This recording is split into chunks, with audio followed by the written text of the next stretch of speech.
আসসালামু আলাইকুম গাইস, কেমন আছেন আপনারা সবাই? তো আপনারা দেখতে পাচ্ছেন আমরা এখানে একটা ডিনার ওয়ার্ল্ডের কাজ করছি। আমাদের পুরো কাজটা এসপিএল দিয়ে করা এবং নিখুঁত, খুব সুন্দরভাবে করা।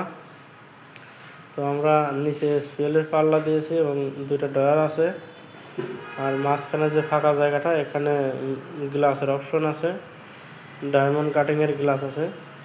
এবং আমাদের এই যে এখানে যে অপশনটা দেখতেছেন এটা হচ্ছে গ্লাসের পাল্লা, এবং তার উপরে আর একটা পার্ট দিয়েছি, এটা হচ্ছে আমাদের এসপিএলের পাল্লা। এবং তার উপরে আমরা ড্রপ সিলিং করছি। ড্রপ সিলিংটা আমরা চতুর্থ সাইডে করছি। আর এখান থেকে ঢুকে এটা হচ্ছে আমাদের একটা কিচেনটা এসপিএল দিয়ে করছি। তো আপনারা যদি কেউ কাজ করাইতে চান, আমাদের ফেসবুকে হোয়াটসঅ্যাপ নাম্বার দেওয়া থাকবে, এই নাম্বারে যোগাযোগ করতে পারেন। তো দেখতে কিন্তু কাজটা আমরা খুব সুন্দরভাবে করছি। আমাদের সাইটটা মিরপুর 11।